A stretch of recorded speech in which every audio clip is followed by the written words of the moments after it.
آپ یہ جانتے ہیں کہ دنیا میں سب سے پہلا قتل کب ہوا تھا؟ کس کا ہوا تھا؟ کیوں ہوا تھا؟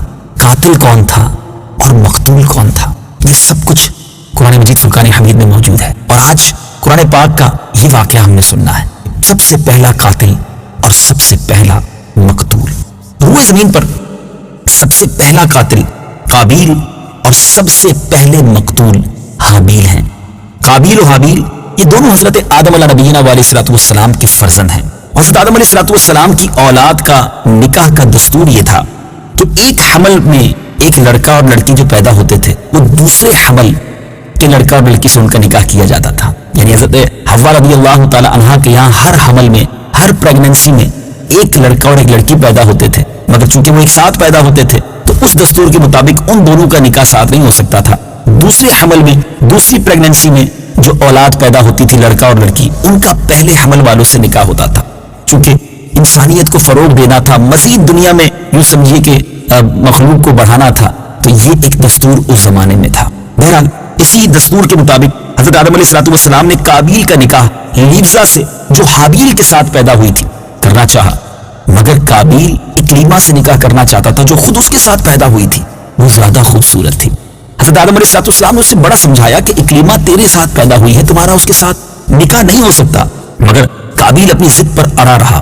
حضرت آدم علیہ الصلوۃ والسلام نے قابیل اور حابیل دونوں سے کہا کہ تم دونوں اللہ کی بارگاہ میں اپنی اپنی قربانیاں پیش کرو، جس کی قربانی قبول ہو گئی وہی اکلیما کا حقدار ہوگا۔ اور اس زمانے میں قربانی قبول ہونے کا طریقہ کیا تھا کہ اپنی اپنی قربانی جو بھی اللہ کی بارگاہ میں وہ پیش کرتے تھے تو آسمان سے آگ آ کر اسے گویا کھا لیا کرتی، جلا دیا کرتی، اور وہی اس کی مقبولیت کی نشانی ہوتی تھی۔ چنانچہ قابیل نے گیہوں کی کچھ بالیں اور حابیل نے ایک بکری قربانی کے لیے پیش کی۔ اب ان دونوں نے اپنی اپنی قربانی رکھ دی۔ آسمانی آگ نے حابیل کی قربانی کو کھا لیا اور قابیل کے گیہوں کو چھوڑ دیا۔ اب اس بات پر قابیل کے دل میں بغض و حسد پیدا ہو گیا اور اس نے حابیل کو قتل کرنے کی ٹھان لی اور حابیل سے کہہ دیا کہ میں تجھ کو قتل کروں گا۔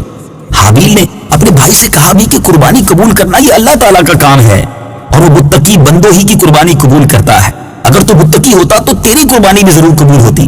ساتھ ہی حابیل نے یہ بھی کہہ دیا کہ اگر تو میرے قتل کے لیے ہاتھ بڑھائے گا تو میں تجھ پر اپنا ہاتھ نہیں اٹھاؤں گا، کیونکہ میں اللہ سے ڈرتا ہوں۔ میں یہ چاہتا ہوں کہ میرا اور تیرا گناہ دونوں تیرے ہی پلے پڑیں اور تو دوزخی ہو جائے، کیونکہ بے انصافوں کی یہی سزا ہے۔ آخر قابیل نے اپنے بھائی حابیل کو قتل کر دیا۔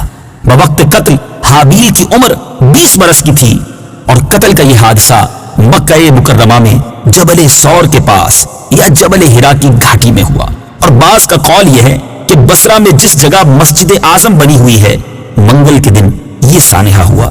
روایت یہ ہے کہ جب حابیل قتل ہو گئے تو 7 دنوں تک زمین میں زلزلہ رہا اور وحوش و طیور اور درندوں میں یعنی پرندوں، جانوروں اور درندوں میں ایک اضطراب اور بے چینی پھیل گئی، اور قابیل جو بہت ہی گورا اور خوبصورت تھا بھائی کا خون بہاتے ہی اس کا چہرہ کالا اور نہایت بدصورت ہو گیا، اور حضرت آدم علیہ الصلوۃ والسلام کو اس بات کا بے حد رنج ہوا، بے حد غم ہوا، یہاں تک کہ حابیل کے رنج و غم میں 100 برس تک آپ کے چہرے پر مسکراہٹ اور ہنسی نہ آئی۔ حضرت آدم علیہ الصلوۃ والسلام نے شدید غضبناک ہو کر قابیل کو پھٹکار کر اپنے دربار سے نکال دیا، اور وہ بدنصیب اکلیما کو ساتھ لے کر یمن کی سرزمین عدن چلا گیا۔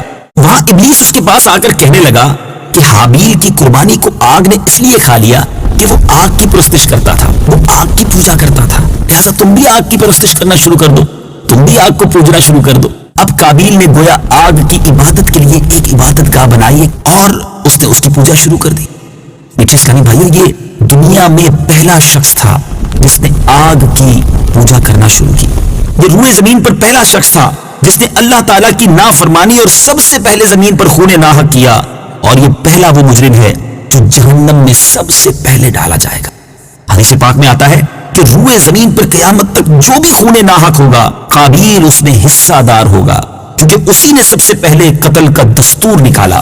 اور قابیل کا انجام یہ ہوا کہ اس کے ایک لڑکے نے جو کہ ایک اندھا تھا اس نے پتھر مار کر قتل کر دیا، اور یہ بدبخت نبی زادہ ہونے کے باوجود آگ کی پرستش کرتے ہوئے کفر و شرک کی حالت میں اپنے ہی لڑکے کے ہاتھوں مارا گیا۔ حابیل کے قتل ہو جانے کے 5 برس بعد حضرت شیس علیہ الصلوۃ والسلام پیدا ہوئے، جبکہ حضرت آدم علیہ الصلوۃ والسلام کی عمر 130 برس ہو چکی تھی۔ آپ نے اپنے اس ہونہار فرزند کا نام شیس رکھا. یہ سریانی زبان کا لفظ ہے اور عربی میں اس کے معنی ہیں ہبت اللہ، یعنی اللہ کا عطیہ ہے. حضرت آدم علیہ السلام نے 50 صحیفے جو آپ پر نازل ہوئے تھے ان سب کی حضرت شیس علیہ السلام کو تعلیم دی اور ان کو اپنا خلیفہ اور جانشین مقرر کیا اور ان کی نسل میں خیر و برکت ہونے کی دعائیں مانگی. ہمارے پیارے آقا مدینے والے مصطفیٰ صلی اللہ تعالی علیہ وآلہ وسلم حضرت شیس علیہ السلام ہی کی اولاد میں سے ہیں. میٹھے میٹھے اسلامی بھائیوں، یہ واقعہ جس میں دنیا کے سب سے پہلے قتل، سب سے پہلے قاتل، سب سے پہلے مقتول، سب سے پہلے مجرم کا تذکرہ قرآن مجید میں کہاں اور کیسے واقع ہے، آئیے سنتے ہیں. بسم اللہ الرحمن الرحیم وَاتْلُ عَلَيْهِمْ نَبَأَ ابْنَيْ آدَمَ بِالْحَقِّ إِذْ قَرَّبَا قُرْبَانًا فَتُقُبِّلَ مِنْ أَحَدِهِمَا وَلَمْ يُتَقَبَّلْ مِنَ الْآخَرِ قَالَ لَأَقْتُلَنَّكَ قَالَ إِنَّمَا يَتَقَبَّلُ اللَّهُ مِنَ الْمُتَّقِينَ. ترجمہ: اور اے حبیب انہیں آدم کے 2 بیٹوں کی سچی خبر پڑھ کر سناؤ. جب دونوں نے ایک ایک قربانی پیش کی تو ان میں سے ایک کی طرف سے قبول کر لی گئی اور دوسرے کی طرف سے قبول نہ کی گئی تو وہ دوسرا بولا میں ضرور تجھے قتل کر دوں گا. پہلے نے کہا اللہ صرف ڈرنے والوں سے قبول فرماتا ہے. لَئِن بَسَطْتَ إِلَيَّ يَدَكَ لِتَقْتُلَنِي مَا أَنَا بِبَاسِطٍ يَدِيَ إِلَيْكَ لِأَقْتُلَكَ إِنِّي أَخَافُ اللَّهَ رَبَّ الْعَالَمِينَ. ترجمہ: بے شک اگر تو مجھے قتل کرنے کے لیے میری طرف اپنا ہاتھ بڑھائے گا تو میں تجھے قتل کرنے کے لیے اپنا ہاتھ تیری طرف نہیں بڑھاؤں گا. میں اللہ سے ڈرتا ہوں جو سارے جہانوں کا مالک ہے. إِنِّي أُرِيدُ أَن تَبُوءَ بِإِثْمِي وَإِثْمِكَ فَتَكُونَ مِنْ أَصْحَابِ النَّارِ وَذَلِكَ جَزَاءُ الظَّالِمِينَ. ترجمہ: میں تو یہ چاہتا ہوں کہ میرا اور تیرا گناہ دونوں تیرے اوپر ہی پڑ جائیں تو دوزخی ہو جائے اور ظلم کرنے والوں کی یہی سزا ہے. جی میٹھے میٹھے اسلامی بھائیوں، آپ نے تلاوت قرآن پاک بھی سنی، ترجمہ قرآن بھی سنا، واقعہ بھی سنا. سیکھا کیا؟ آئیے کچھ عبرت کے مدنی پھول چنتے ہیں، آپ کی طرف بڑھاتا ہوں. اپنے دل کے مدنی گلدستے میں سجاتے جائیے. اس واقعے سے سب سے پہلا جو مدنی پھول ہمیں سیکھنے کو مل رہا ہے کہ دنیا میں سب سے پہلا قتل ناحق جو ہوا وہ ایک عورت کے معاملے میں ہوا. لہٰذا عورت کے فتنے سے ہمیں پناہ مانگنی چاہیے. آج کل جو لوگ ایسے عشق کے اور فسق کے معاملات میں مبتلا ہو جاتے ہیں جس میں بے حیائی کا دورہ ہوتا ہے اور اسی وجہ سے نہ جانے کتنے گھر برباد ہو جاتے ہیں اور کتنے لوگ دنیا سے چلے جاتے ہیں. ہم سب کو اللہ تعالیٰ حیا کی چادر عطا فرمائے اور بے پردگی اور بے حیائی کے معاملات سے بچنا نصیب فرمائے. قابیل نے جذبہ حسد میں گرفتار ہو کر اپنے بھائی کو قتل کیا. اس سے معلوم ہوا کہ حسد کیسی خطرناک اور کتنی گہری قلبی بیماری ہے.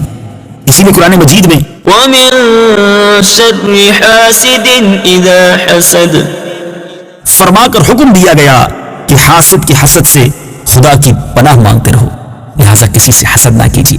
جیلسی اچھی چیز نہیں ہے، یہ انسان کو اندر سے برباد کر دیتی ہے. اور حسد کرنے والا گویا اللہ پر اعتراض کرتا ہے کیونکہ وہ کسی کی نعمتیں دیکھتا ہے تو اسے جلن ہونا شروع ہو جاتی ہے. ذرا غور تو کیجیے، نعمتیں دینے والا کون ہے؟ عزت، دولت، شہرت، حسن، مقام، یہ سب دینے والا ربی تو ہے. اگر اللہ نے کسی کو دیا ہے ہمیں کیوں پرابلم ہونی چاہیے؟ تو حسد نہ کیجیے کیونکہ حاسد خود ہی اپنی آگ میں جلتا رہتا ہے اور جس سے حسد کرتا ہے اس کا کچھ نہیں بگڑتا. اور یہ حسد جو ہے یہ حدیث پاک کا خلاصہ ہے کہ حسد ایمان کو اس طرح برباد کر دیتا ہے جس طرح سرکہ شہد کو برباد کر دیتا ہے.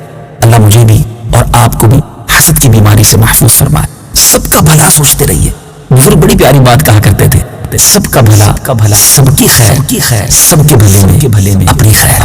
تیسری بات جو اس واقعے سے سیکھنے کو ملی کہ خون ناحق کتنا بڑا جرم عظیم ہے کہ اس جرم کی وجہ سے ایک نبی علیہ السلام کا فرزند اپنے باپ حضرت آدم علیہ السلام کے دربار سے راندائے درگاہ ہو کر یعنی مردود ہو کر کفر و شرک میں مبتلا ہو کر مر گیا. اور قیامت تک ہونے والے ہر خون ناحق کا ذمہ دار، ہر خون ناحق کا حصہ دار بن کر عذاب جہنم میں گرفتار ہوگا۔ ایک اور بات یہ سیکھنے کو ملی کہ جو شخص برا طریقہ ایجاد کرتا ہے قیامت تک اس برے طریقے کے ایجاد کرنے کی وجہ سے جو اس پر عمل کرتا رہے، اس ایجاد کرنے والے کو، اس انیشیٹو لینے والے کو، اس برے کام کی ابتدا کرنے والے کو یہ عذاب اور یہ گناہ دیا جاتا رہے گا، وہ برابر کا شریک اور حصہ دار بنے گا۔ ہم اپنے رب سے دعا کرتے ہیں، یا اللہ ہمیں نیک صالح ماں باپ کا ہاتھ پکڑ کر جنت میں لے جانے والی اولاد عطا فرما۔ ہم میں سے جو صاحب اولاد ہیں، ہم اللہ کی بارگاہ میں دعا کرتے ہیں، اللہ ہماری اولادوں کو ہماری مغفرت کا ذریعہ بنا، ہمارے لیے ثواب جاریہ کا باعث بنا۔ اور ہم میں سے جو بے اولاد ہیں، ہم اللہ سے دعا کرتے ہیں، اے رب کریم تمام بے اولاد مسلمانوں نیک صالح اور ثواب جاریہ بننے والی اولاد عطا فرما۔